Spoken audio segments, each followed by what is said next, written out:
Irma is smashing tiny islands in the eastern Caribbean with 185-mile-per-hour winds. Early video shows just part of the destruction. The Category 5 storm made its first landfall overnight on the island of Barbuda. A government message from nearby Antigua ended with the words, "May God protect us all." Loss. But what? We have life, and we are grateful to God. God is good. Who is smoking? Who is smoking? Hello? Who is smoking? No, you cannot smoke, ma'am. You cannot smoke this time. We have a disaster. You don't know if it have gas in it. We cannot do no smoking. I'm gonna wash my car in the middle of a rainstorm. What the?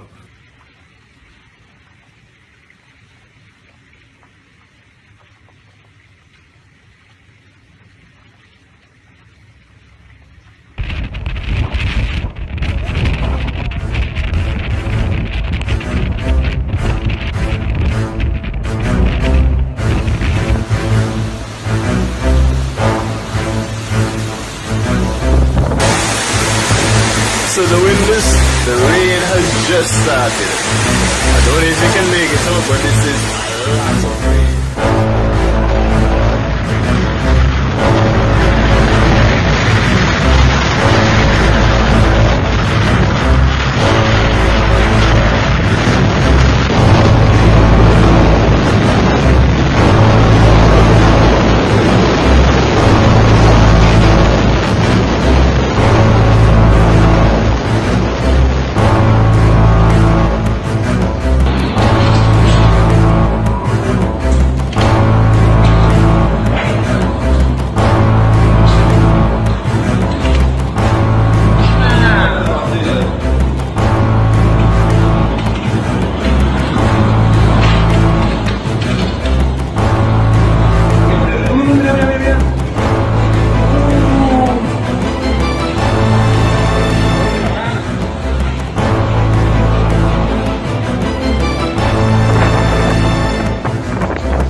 The hotel we end the lobby.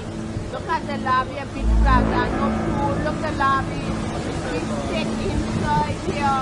Oh my God. Look at the hotel upstairs, mashed up. Oh my God. Look. Sick in the hotel. Oh God. Boy, oh my God. Look. No more food at the lobby downstairs.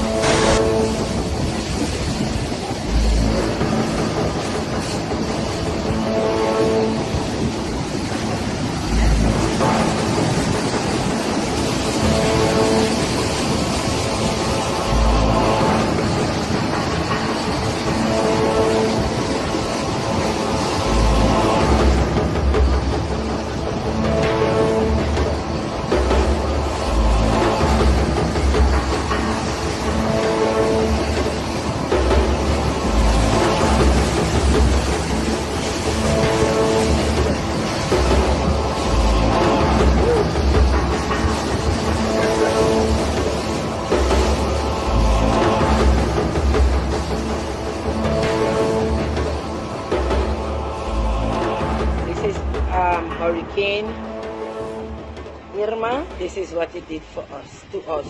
We are at Pelican at the moment, and if I zoom in, I want to show you the damage. Look, all the trees are down. Look at this. Look at up here. Look at the room up there. They are gone. All the roofs are gone. Look over here, if I may zoom in. My husband's Jeep is total loss. total loss. But what? We have life, and we are grateful to God. God is good. Who is smoking? Who is smoking? Hello? Who is smoking? No, you cannot smoke, ma'am. You cannot smoke this time. We have a disaster. You don't know if it have gas leak. We cannot do no smoking. Okay, thank you.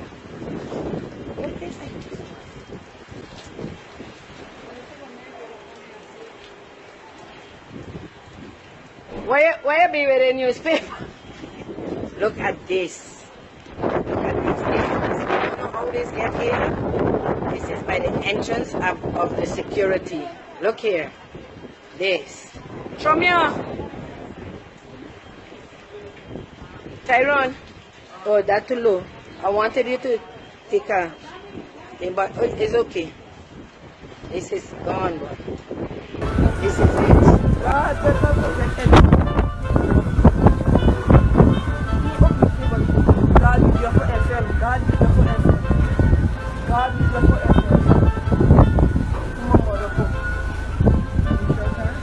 God save me. I don't want to die, but look at that. All the people of France, look.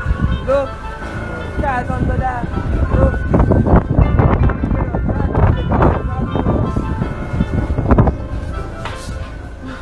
Look, people dead in the house. Oui.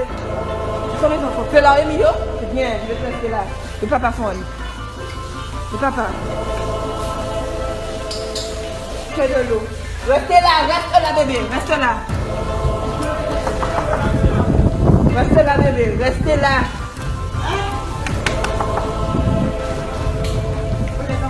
Ils sont là, ils vont rester. On va bouger là.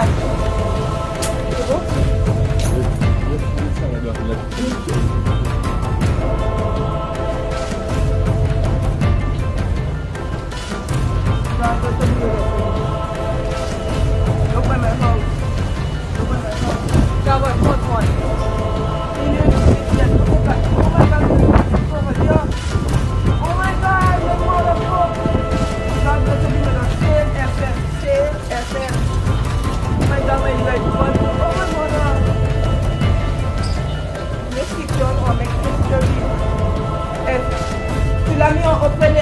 Les trucs. Hein, les enfants. Vous allez regarder les enfants. Irma is smashing tiny islands in the eastern Caribbean with 185-mile-per-hour winds.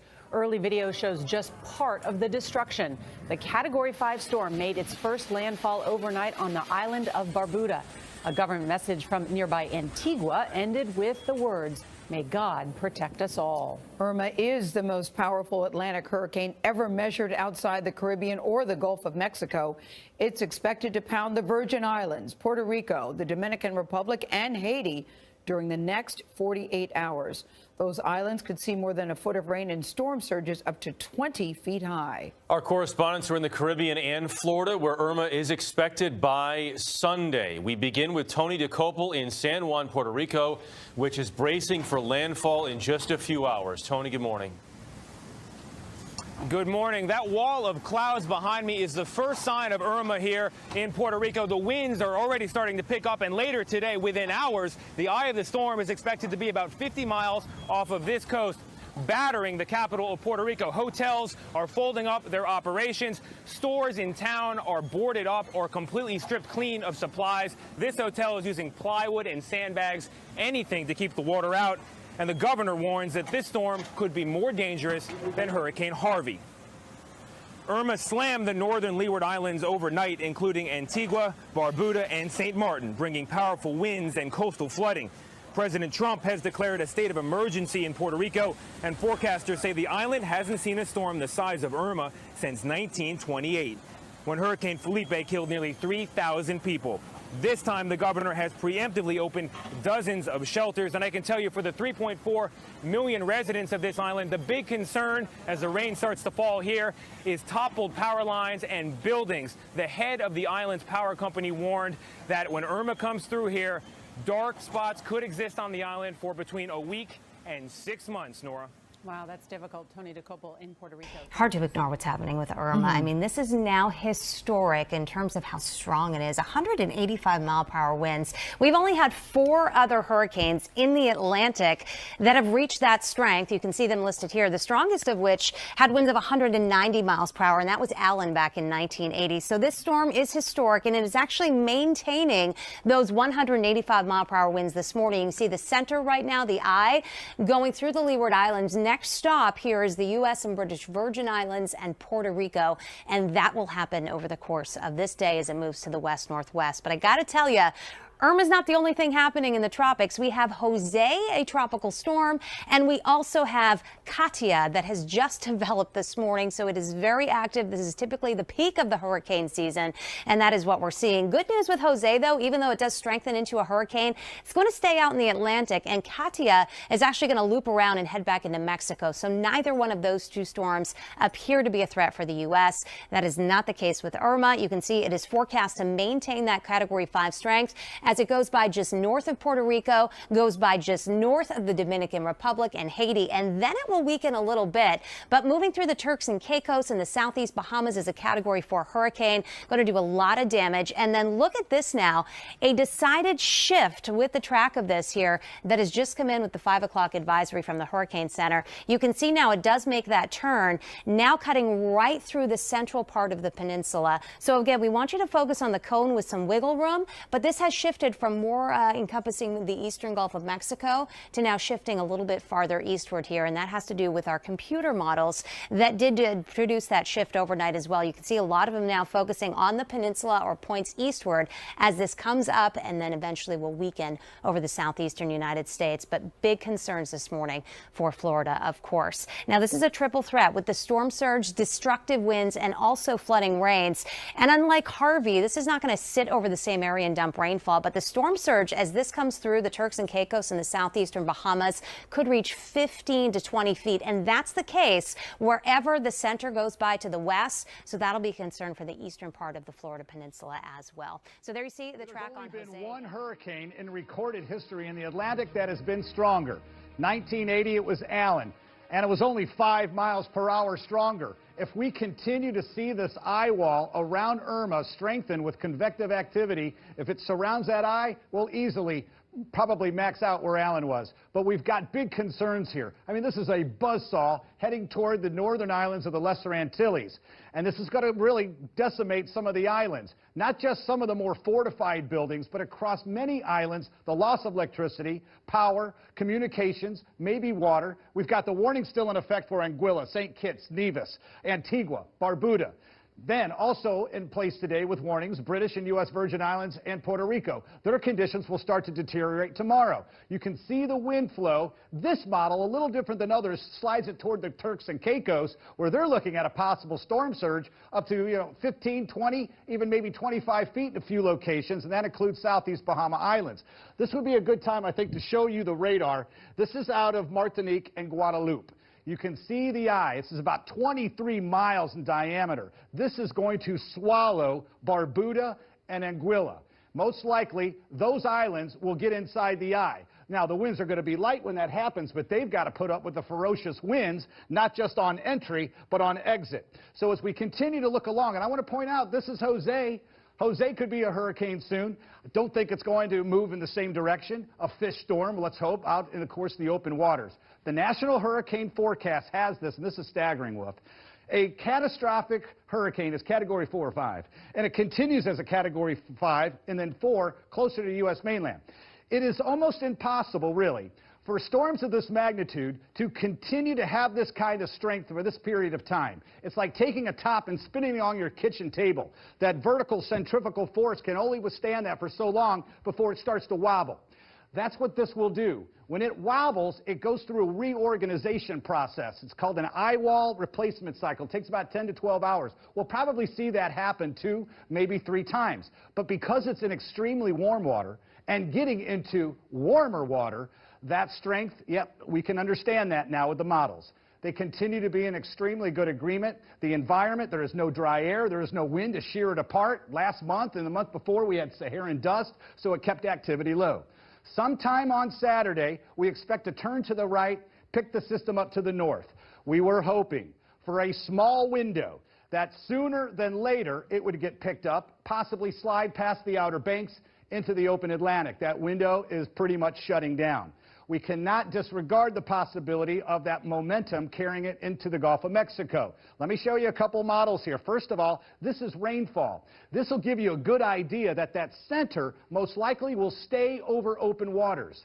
Notice this other little shift here? That's Jose. So we know it's not going to follow the same path and get in the open waters. That's good. But this model shows heavy amounts of rain into Cuba, where we could have easily over 20 inches. We're already looking at isolated, maybe 12, 15 amounts. This is the European model, and it takes it into the high terrain of Cuba. The central spine of the mountains, central Cuba toward the east. That can help break the system down.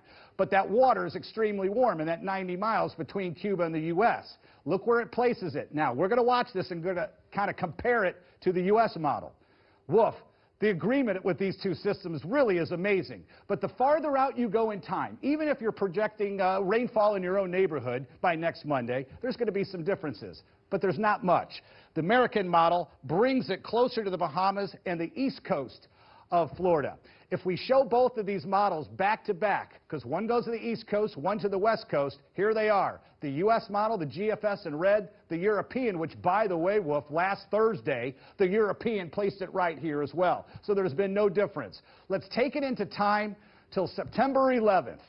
One still on the east coast, landfall near Savannah. The other one, a landfall in southwestern Florida. It's possible it could slide a little bit to the east, a little bit to the west. So again, we've got to continue to monitor this. And when you look at the timeline, there is time to prepare. Evacuations already trying to take place, preparations, getting the aid, getting the resources in place and as needed. But we're going to watch any interaction with the landmass. We're also going to watch any deviation to the track, to the north or to the south. Any way you look at it, Wolf, a Category 4 or 5 next weekend is considered catastrophic. It's stronger than Harvey. The good news is it's moving faster than Harvey, so it won't drop that kind of rainfall. But we all know what happened to Rockport in Texas with those strong winds, and we're looking at this to occur as a Category 5 over the millions that live, of course, in the Caribbean, making their way, of course, to Puerto Rico, Dominican Republic, Haiti, Cuba, the Bahamas, Turks and Caicos, and the southeastern U.S. This is an unbelievable storm of its magnitude, and the only thing I can think of, Wolf, that in recent history is Super Typhoon Haiyan that devastated the town of Tacloban in the Philippines. Of course, the crew from CNN was there with Anderson Cooper. To Miami Beach, where the mayor there, Philip Levine, is getting set to hold a news conference any moment now. You see his podium, and he's walking up to the microphone. So let's take a listen. This is going to be about evacuations from Miami Beach. And again, this is Philip Levine, the mayor there. Let's take a listen. Thank you all for being here. I know you have a lot of places to cover in Dade County. The reason we called this meeting today, this emergency press conference, is I'd like to make an appeal to the residents and the visitors of Miami Beach at this point. We are anticipating, after my conversation with Mayor Jimenez, a mandatory evacuation that could come tomorrow. It could come on Thursday morning. And the reason for this press conference today is for me to make a personal appeal that I recommend to our residents and our visitors. If you have friends and family and a place you can go, that we'd like you to plan now to potentially vacate the city. The hurricane coming our way, Hurricane Irma, is one of the most powerful storms in the history of the Atlantic Basin. It's more powerful than Harvey, potentially more powerful than Andrew, and in anticipation of this evacuation order, I'd make a personal appeal to our residents to consider earlier than the evacuation order to begin vacating our city, assuming that you have a place to go, family and friends, that you begin leaving the city of Miami Beach. We anticipate, as I said, the county will be ordering an evacuation, possibly tomorrow, possibly Thursday morning. That, of course, is if Hurricane Irma were to continue on the path that it's on today. This storm is very, very powerful. We anticipate that when this evacuation order comes out, there will be a lot of traffic. There are only certain inlets and causeways on and off Miami Beach. So we would like to recommend, I'm personally recommending, you consider leaving the city of Miami.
Buried somewhere under the rubble are her 3 children. 17-year-old Marie, 9-year-old Lizzie, and 3-year-old Ben. On Thursday, rescuers told her they were all dead. First, they pulled a foot off my daughter, then Lizzie's torso, and finally, the face of 3-year-old Ben, my baby darling. The rest of their bodies are still stuck right here beneath the mud. Bit by bit, rescuers are uncovering small limbs in this vast terrain. There are no more text messages or phone calls from those trapped beneath to guide them. No more miracle survivors.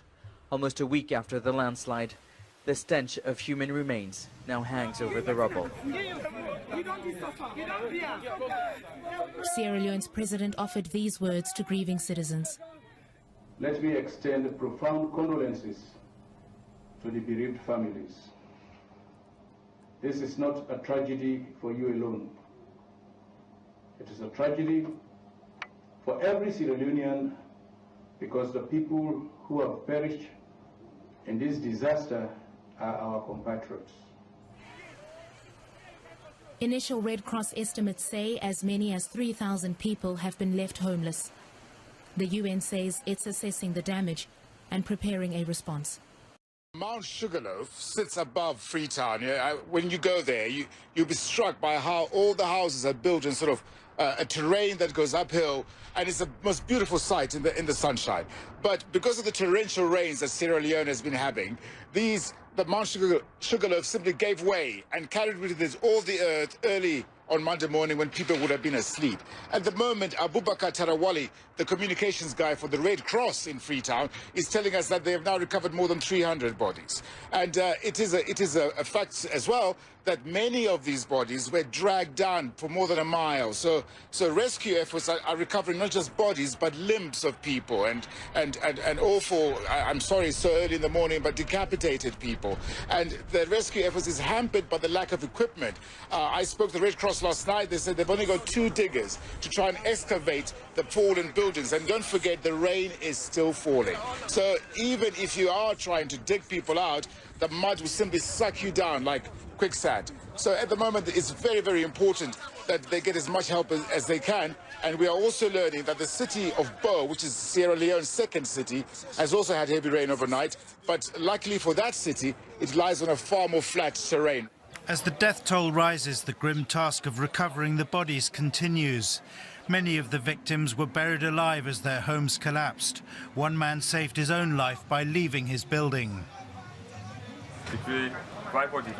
I was afraid because of all the rain and the hills all around us, so I came out to see what was happening. The first thing I heard was the mountain behind us. There was a big sound and the ground was trembling. Stones started falling. A stone nearly killed me, so I ran off. When I looked back, all the buildings were covered in mud. Nobody else survived. Sierra Leone's president, Ernest Bai Koroma, came to inspect the devastation for himself in this area outside the capital, Freetown. Hundreds are thought to be lying dead under rubble. Here to come and save life because it has already been done yesterday. We are only coming now to see how we'll be able to exhume those ones that have been already naturally buried in the ground. We are trying to exhume them and take them to the mortuary and perhaps give them a burial, a safe and sound burial. With hospitals and mortuaries struggling to cope with the aftermath of the flooding, aid workers are worried about the risk of disease. And contamination is an issue we worry about here. Cholera is something the country's faced in the past, so we're trying to provide safe water and look after particularly the children who can be particularly vulnerable. As landslides engulfed the area, the river of mud even carried some victims out to sea. Thousands have been left homeless, and the final number of victims won't be known for some time yet.